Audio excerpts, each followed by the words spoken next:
Good afternoon. You're on the highway tomorrow with Dany Lyne. And why don't we start off, give us a little introduction of where you're from, how you ended up in Bali. Not a lengthy story, just, how you got here. Yeah. I was born in Montreal, so I'm French-speaking Quebec Canadian. Okay. And I came to Bali via India. And I thought I'd be in India much longer, but lovely place to be. But I found out that 4 months is enough. And then I got here, and within a few days, I figured, I think I found my next stop. But I really hit the road during COVID. Okay. I sold everything in Canada. Okay. At that point in Toronto. And 2020. hit the road. Yeah. Oh. Spent 2 years in Costa Rica. Okay. And then didn't realize it's not where I wanted to live. And then, but here, there's lots of pieces that come together awesome. for me here. So you got here during COVID? No, I got here, it's 1 year actually. Oh, okay. Yeah, no, because COVID, I went to Costa Rica. Okay. Then I had an accident, got waylaid in Canada for 7 months, and then India, then here. Okay. Awesome. And are you planning on staying, putting down some roots here and staying in Bali for a while, or you still traveling on the move? This is it. Good for you. Yeah, I think well, there's the Bingtang supermarket. Right down the hill. No, there's just a lot of conveniences and community and art and spirituality and there's and beauty, and I'm really into Hinduism, and so the Balinese Hinduism is different than the Hinduism of especially in southern India, where I'm most steeped in, and so all that creates a whole atmosphere that feeds me on many levels. And then just go back to North America once a year. And yeah. So good point you brought up about the difference between Hinduism as it's practiced in India and the way it's practiced in Bali. What do you see as the biggest differences? Coming here, what you've got is you've got a really strong elemental animism. So they are actively animist. And they're actively connected also to Buddha and to Kuan Yin, and then the Hindu pantheon. So it's a plus. But the part of that really speaks to me, because I'm really into elemental medicine, is their animism. It's the first time I live for this long in a vibrant animist culture. Community. Yeah, I think it's one of the exciting things I find. I mean, the fact that there's a geomancy to everything, the intersections of streets, rivers, Ubud itself, the word means medicine. It's about the confluence of two rivers, the healing properties of that. The daily offerings they're putting out are for the natural world. And I agree. I think it's such a learning experience to be here for it and experience it. And it's also, I think, one of the most vibrant, fascinating sort of spiritual beliefs I've ever encountered.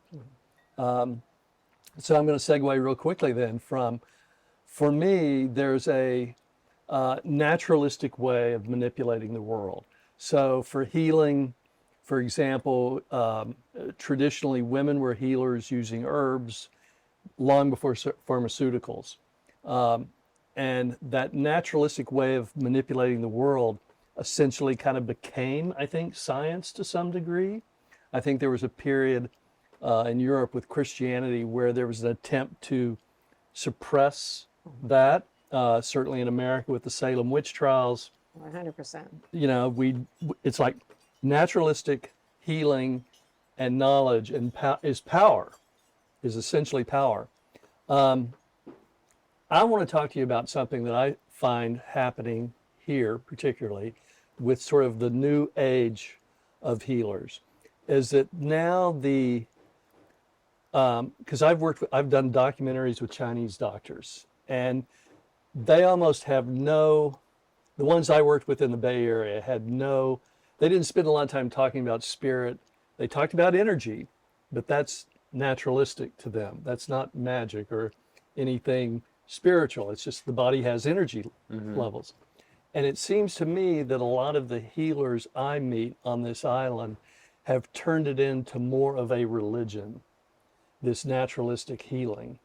And The I'm Balian healers, like the Indonesian healers, no, or no, the the Western, imports? the import healers. Okay. Yeah, definitely the import healers. Okay. And I wondered if you feel that way, have encountered that, if you could talk about maybe some of your experience with what you're doing.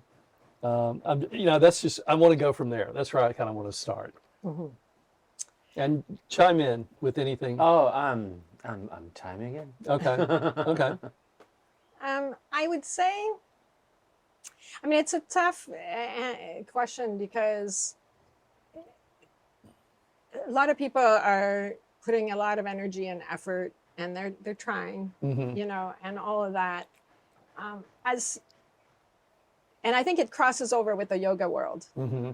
So I think that we're in a tricky crossroads there because people are, for instance, studying to be yoga teachers. They become yoga teachers in a month, and then they're walking around the world as yoga teachers, but they haven't really practiced yoga yet. Thank you. Yeah. So I've been at this for 25 years now. So, and probably more if you count my personal practice. But it's that thing of honing in a much deeper connection and humbler connection with that process of detoxifying the body, the mind, and the spirit, and coming into a place of Jai has something to say Jai, the about cat, this. is talking to us. Need to take a picture, Jack. There's that thing of if you show up just to meditate every Right. day, never mind practice healing, Right. you realize and you do it just once a day, let's say, Yeah. you realize how far you've gone in just 24 hours. Yes. Uh-huh. So I think that when you give it that time and that practice, there's a sense of then more humbling presence vis-a-vis the elements, vis-a-vis nature, vis-a-vis whatever gods they're talking to, vis-a-vis the energies. Right. And I think with time, ultimately, also a greater level of respect. I don't knock anybody for their practice. I may think it's foolish. I may find it to be crazy, but if it's benefiting them and they're able to help other people, that's fine. Anytime somebody uses their spiritual or practice to hurt other people, that's when I get upset. I do see a lot of the younger practitioners here. It's all about them. There's a narcissism. And a performative element. Yeah, and it's almost like, a lot of them don't even seem to know that yoga came out of, you're meditating for 2 hours, you're sore, your bones hurt, and yoga was a way of relieving the stress of meditation. And preparing you to sit the Preparing next And preparing day. you to sit there more. Exactly. And they don't even seem to know that. The yoga practice has become a spiritual pathway. It's okay, but it's just a little strange to me. Well, the yoga practice, you're talking about yoga asana, right? Yeah. Like there's 8 branches to yoga, and it is a spiritual practice. It is, yes. But you're talking about, I think, a yoga that's become asana focused and a physical practice and a therefore body beautiful practice more than a support for a path, which will include seated meditation, etc., breathing, pranayama, and all of that. Okay. How is it for, I'm trying to think, because people who will be watching, hopefully now we have, 6 subscribers? 8. 8? Yeah. I'm thinking if somebody listens to us and listens to us having experience, you have an experience with healing and with yoga and the Bali scene.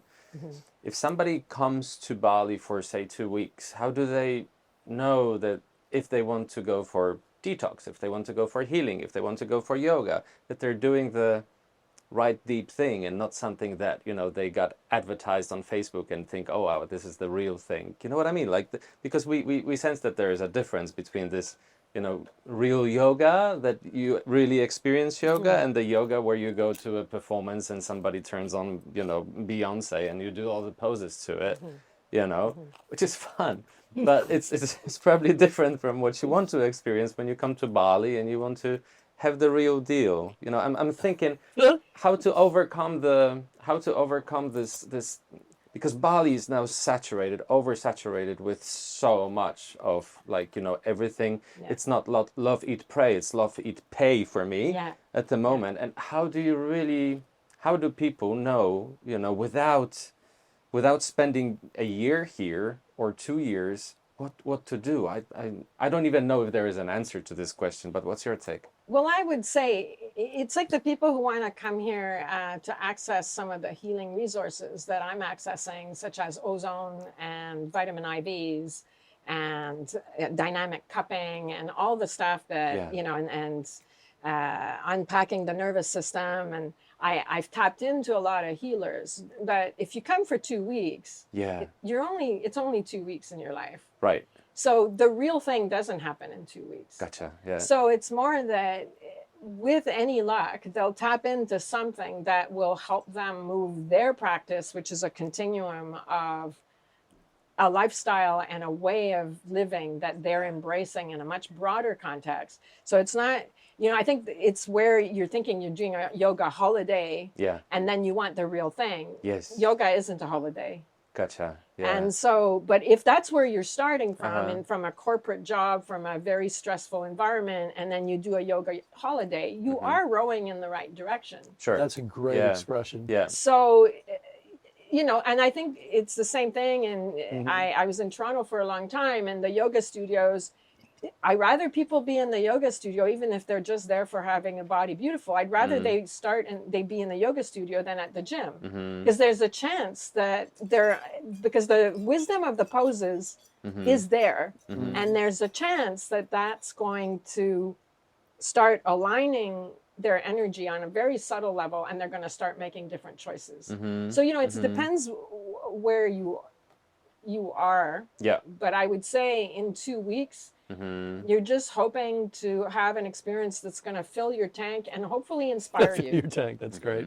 And I think that, you know, the people's mind go into overdrive to accept and rationalize the experience they've had as being positive. So most people are not going to come out of what we might consider a bad yoga class and go, "Oh, that was awful." They're gonna find a way to make it positive in their mind. And I think, because I played in a punk rock band at one incarnation of my life, and people would complain about this, or, you know, the traditional musicians. And I thought, look, we're artists, and you may not like our art may not be any good, but we're not making guns, you know. And at a certain level, at a certain age of wisdom, you go, you know, okay, so it's bad yoga. It's better than no yoga. Yeah. And so I'm very accepting of all this. On one hand, I'm irritated by it, but I'm more, I think, fascinated by what goes on here.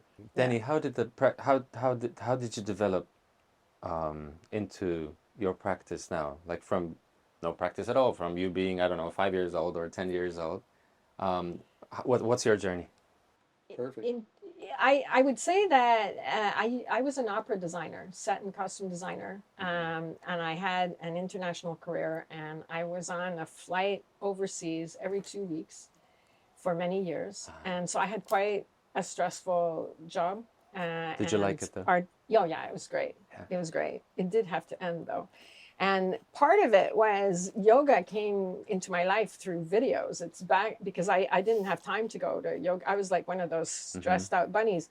So I'd have my DVD in my suitcase and practice yoga in my hotel rooms. No. How old were you? What year was this? And I was probably, it's my early 30s. Okay. I started doing that, and then I'd be doing yoga at the back of the theater during tech rehearsals. I was, you know, they were like, "Where's Dany?" Oh, you know, she's doing her yoga. But it, you know, I found then comes a time later when I'm actually 40, probably. I start going to a real yoga studio in Toronto. Realize I hadn't been doing yoga at all because I'd been a figure skater and dancer.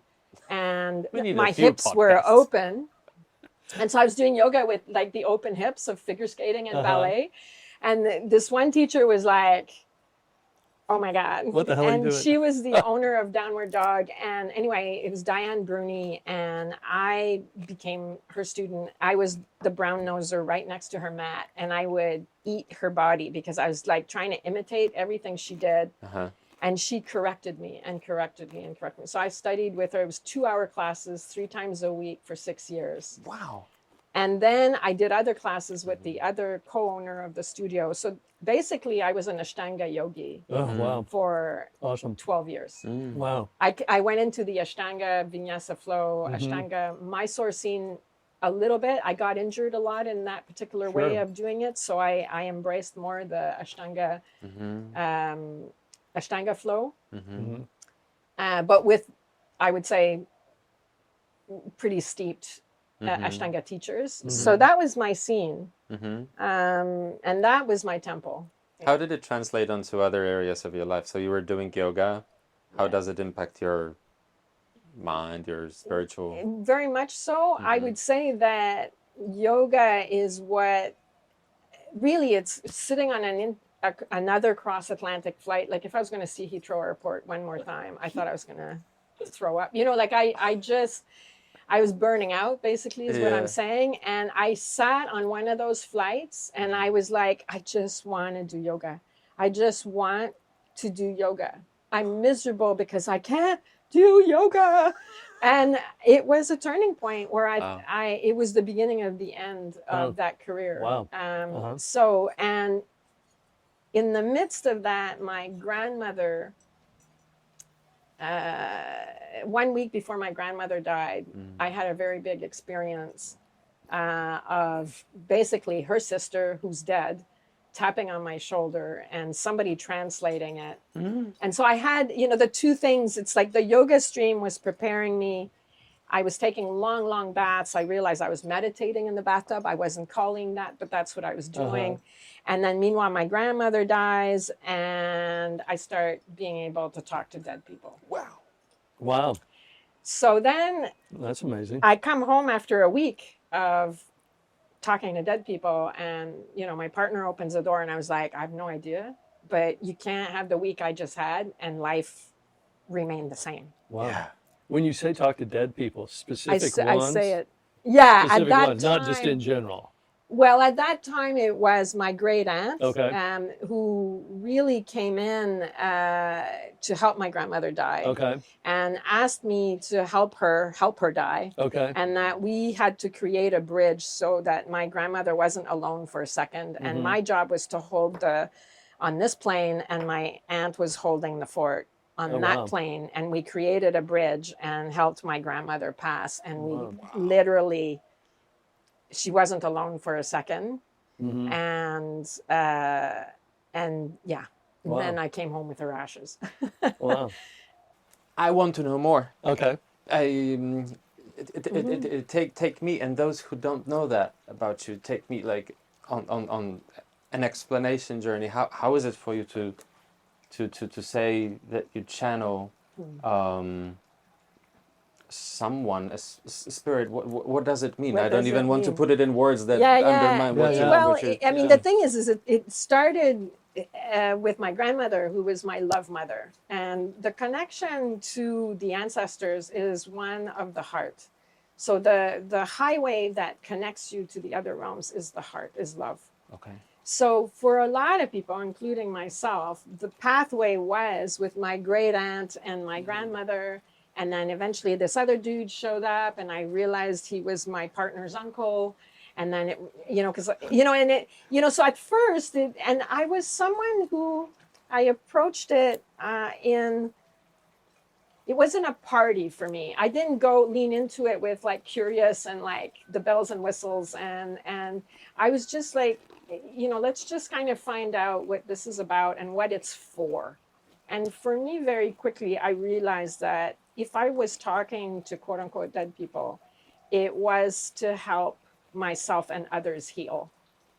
So if it wasn't for healing as a focus, my door's not open.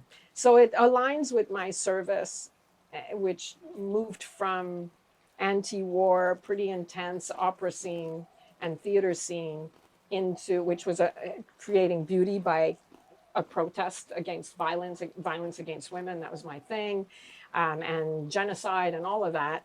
And then it streams into basically from fiction, I move into reality and I help people heal from intergenerational trauma, war trauma, abuse, sexual abuse, the big stuff. Is channeling the same as talking to the dead? Yeah. Okay. It's a form of mediumship, I Okay. would say, but it's a mediumship that's focused on allowing that person to convey the message they need to convey, in Okay. my case, for the purpose of healing. None of them have ever occupied your body and caused you to speak and move a certain way. I'm not a trance, that would be a trance mediumship. Trance mediumship will require a kind of partnership, because Okay. if I allow them to take over my body and consciousness, that Dany's literally not there, I Right. need somebody next to me that I trust, Okay. who's going to manage the Dany body Okay. and make sure that I'm safe and also handle reality, because at that point I am not, You could hurt yourself. Yeah. yeah, I'm not. So yours is a conversation. for me, I'm there. Awesome. And I'm fully present. I know exactly what's happening. I mean, I am not in my left brain, you're going to Right, say. right. Like, when computer problems happen, it's like a meltdown, because it's just so I'm in a meditative state, but I'm fully there, and they're talking to me, and then they tell me to tell a story from my life. They know all my stories and my life. And they'll say, well, that's an example. And they'll show me a piece of my life that can serve as an example for what they're trying to teach. Let's talk about your work with clients and people and what you do directly Yeah. with them. How do you, let's ask a couple practical questions. How do you find your clients? How do they find you? Mainly word of mouth. I've looked at your website. How did this evolve into an actual sort of healing practice that you do for people? Well, I used to have a joke: if you can help people with headaches, you'll have a full roster. Yep. So, True.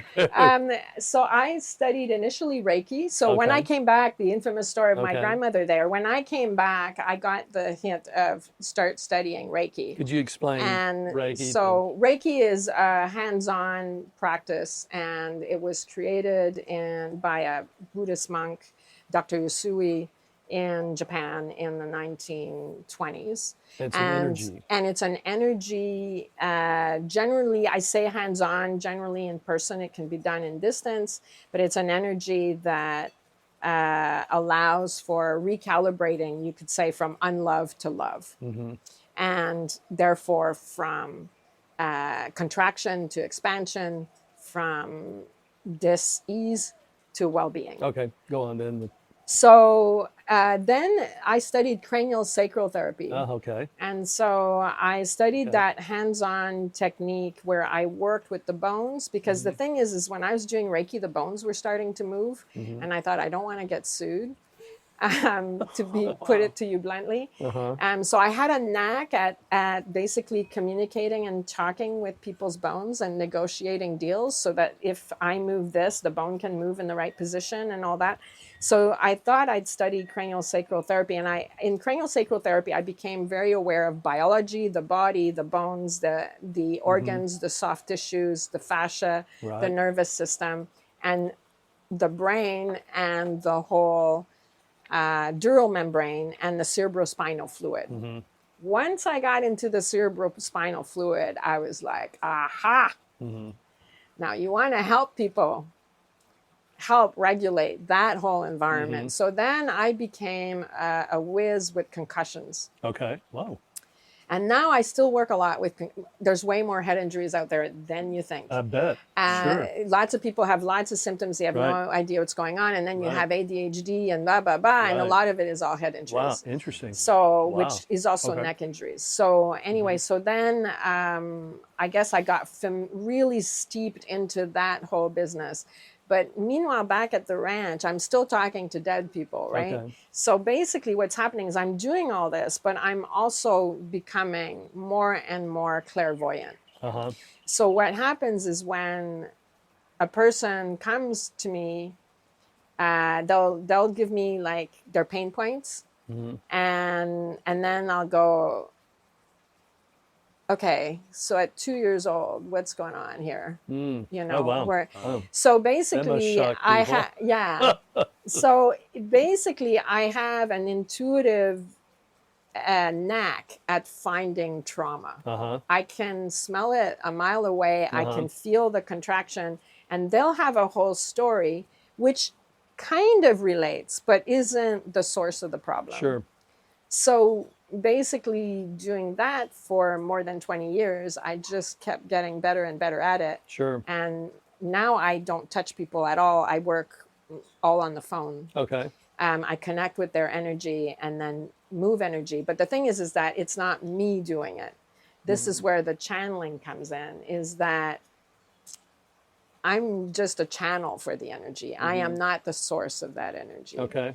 And I have a team that's built up over the years, many ascended masters, many sacred animals in various traditions, Thunderbird, right? Various very powerful entities have joined the team. So when I'm generally working with people, there's just the team. And I don't spend a lot of time, I'm so used to them now. The work, they just send the energy. So, but when I'm channeling, and when I say I'm channeling, which is different than a session, a healing session, when I'm channeling, I spend more time paying attention to them and then convey the message, because I'm not dealing with a body right there, Gotcha. except that I do that in a group. Uh-huh. And the message that comes across is for the group. When you have a successful session, let's say with somebody, how do you then, if you know you're not going to see them on a regular basis, how do you send them out into the world with a program to manage that? I would say that it's their spirit that's there to manage it anyway, because when I work with someone, yes, I'm clairvoyant and I see trauma, but they're not a complete open book. So Okay. the way I've trained in medical Qigong, by the way. So I'm steeped into the traditional Chinese medicine and the medical Qigong way as well, Right. and that shamanic tradition. So it's that, for me, the training really is somebody walks in, they're an apple tree.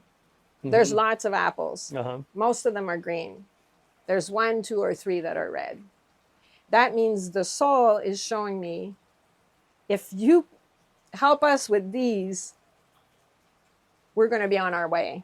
So generally I say 3 sessions, not 1. Okay. Because 1 session, people basically, they get there. It's a bit like the thrill, because I'm like the psychic. Right.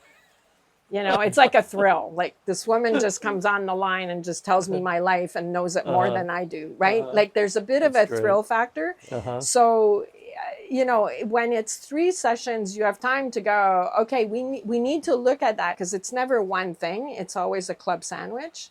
You can't start with the chicken. You have to start with the lettuce and, you know, the mayonnaise and then you get to the chicken. And there's a logic to that in how the body is going to release, right, the suffering and transform it into wisdom. And what souls would usually support, like the process? So souls that are always Each with person. Each person. Each person, yeah. I don't spend a lot of time talking to their people. Okay. I don't necessarily I don't converse with their guides in a kind of conscious way. I'm it's like I'm an X-ray machine, right?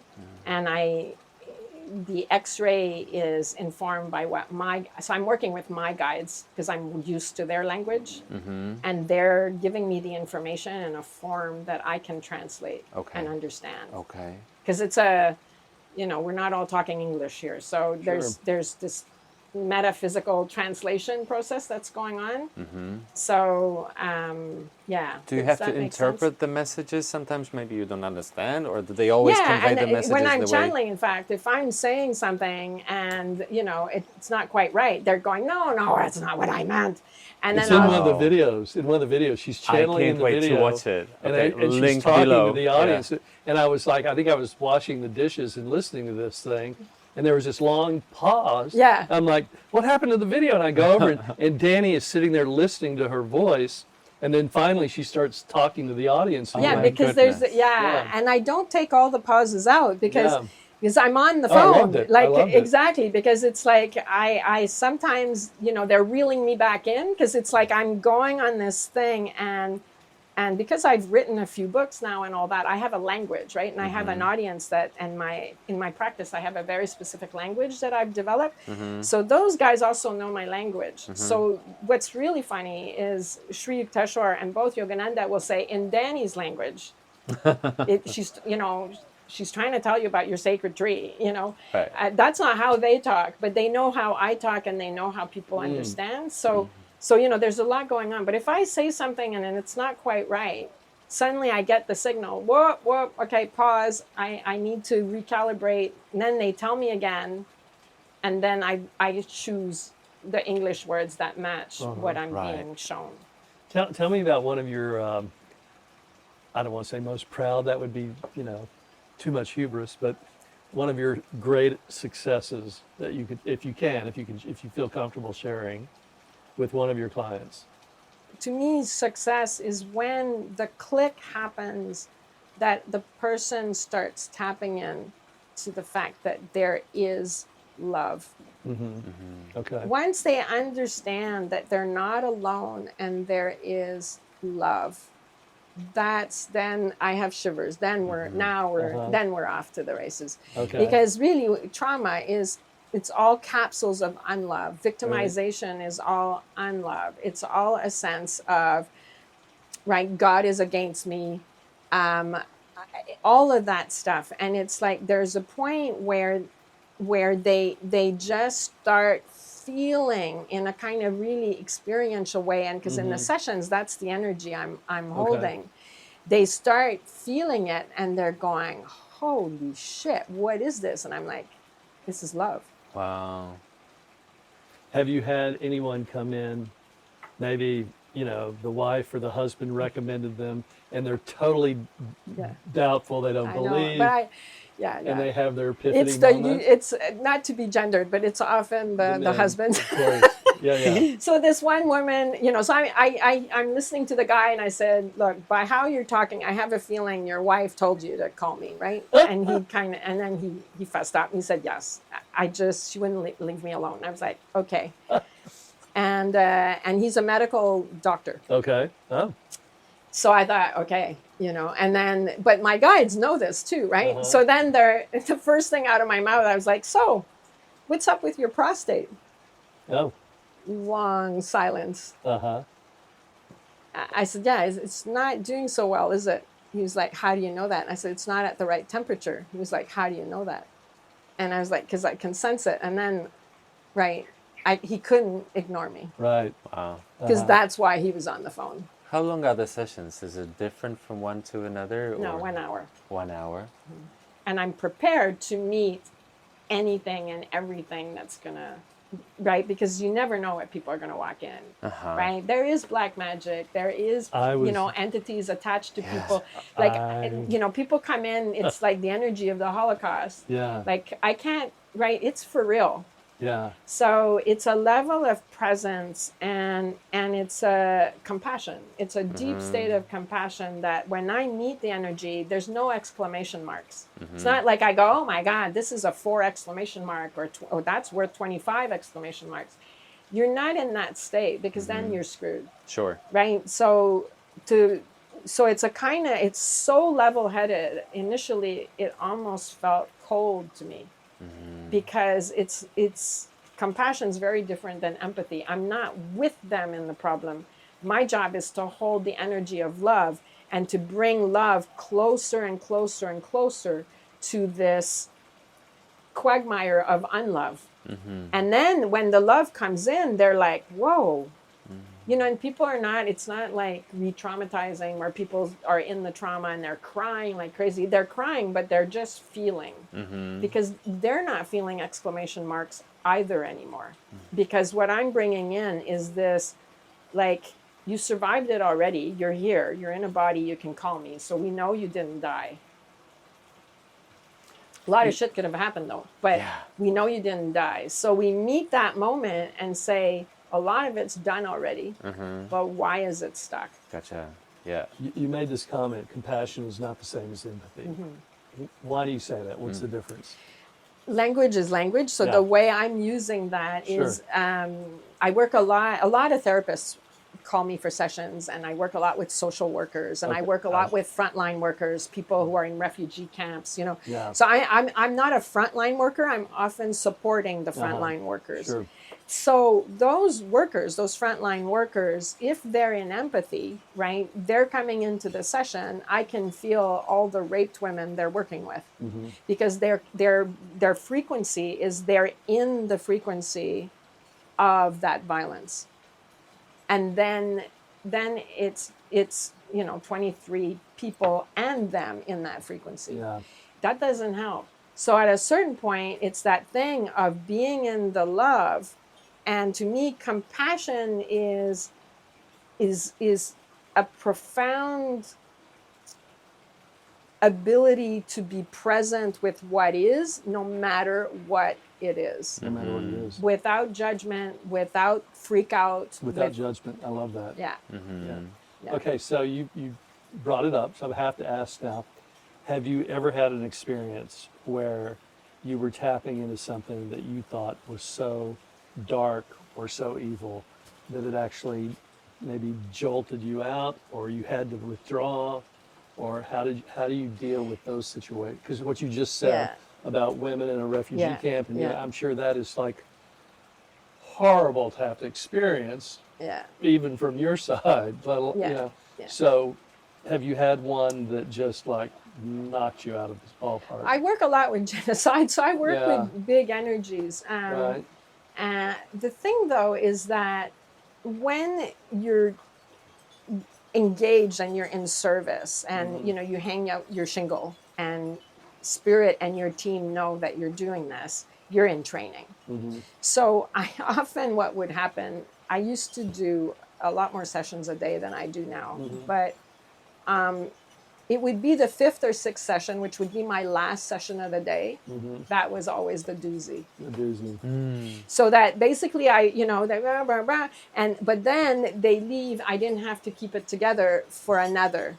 That's exactly. So it what I was the thinking. end of my day. And then it was uncanny. Yeah. Or it wasn't the end of my day, but then the other session was a no-show. Yeah. Like it was uncanny. And it was also like the training was fascinating because it comes in clusters. So I'm like, at first I was like, what's wrong with my channel? Like, it's pancreas. Like, I've been in pancreas for 2 weeks. And then I realized, oh no, I'm in pancreas training. So that I could gather a lot of data about different conditions of the pancreas, right? So that I would get that frequency under my belt, implosive, explosive, all the details and the narratives that tend to store in the pancreas. And then suddenly I was like done with the pancreas, and it was like, oh, now we're studying the liver. So for years it was training, I would say for 10 years. Because it all was in clusters. So, and the same for, right, suddenly it was like, I was like in the Holocaust. Then I was, totally into Iran for a while. Yeah. And I had to read about the wars, because I Sure. sometimes I was like, okay, pardon me, but I don't have, right? So, there'd be, suddenly it was, I'd have a cluster of Muslim clients, and I was learning about what is going on for Muslims right now. At one point I was working with a bunch of Mormon women in Utah. They passed my name around, and here I was, like steeped into this Mormon thing, right? But it's like, it's amazing, because suddenly I'm seeing it from this angle, from this angle, from this angle, from this angle. And now it's like, and then at some point it's over, and then I get a Mormon every once in a while, but I'm like, yeah, I got that, I have that energy signature sorted out, and then I can drop in sort of halfway there already. And I guess my question was more about how do you go home at the end of the day? Yeah.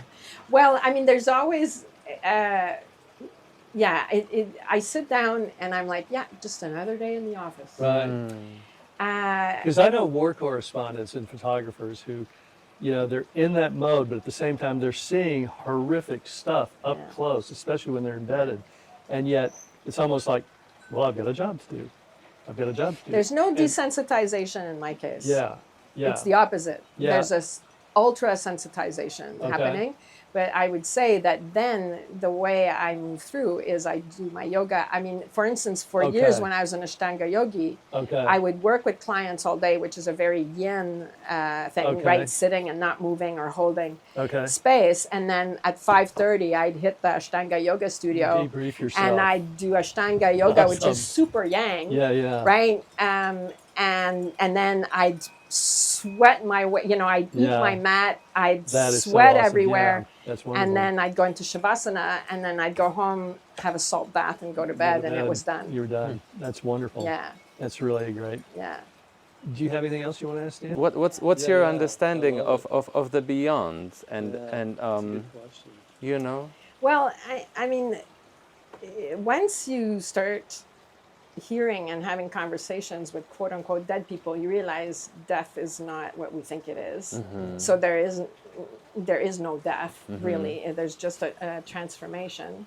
And I do help people die. That's so you could say I'm a death doula, and not in the conventional sense of how some people do it as an official therapeutic practice, but I do work with people as they're dying and then help them in the transition and the steps. So I've become familiar with in what happens in the first 3 days after death, what happens and what has to happen from what I can gather on day 9, right? And then this process of going to the light. And, I have various places where I know there's a hospital, and, I call it the big hospital in the sky. So some people die and they have to go straight to that hospital. They can't go straight to the light.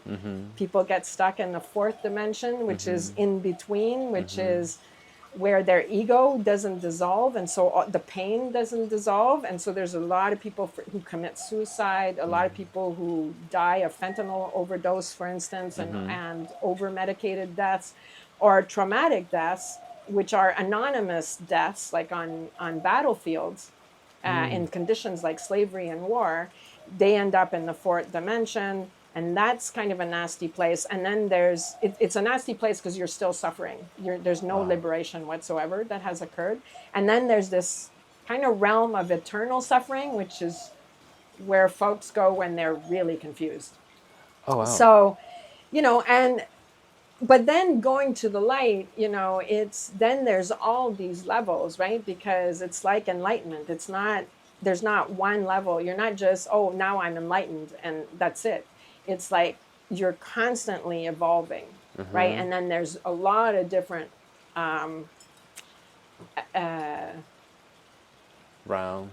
realms, but I would say like educational centers. Right. Yeah. Do we get one shot? Yeah.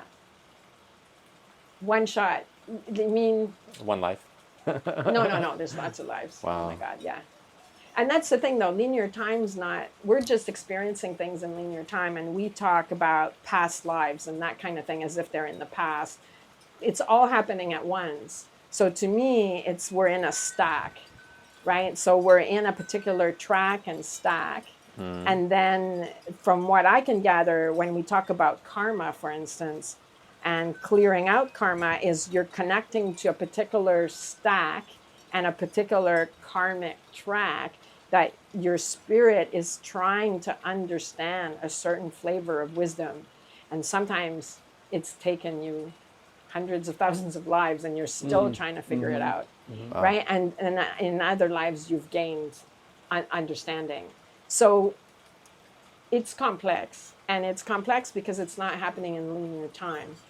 But when they're talking to me, they're not in linear time, but I am. Right.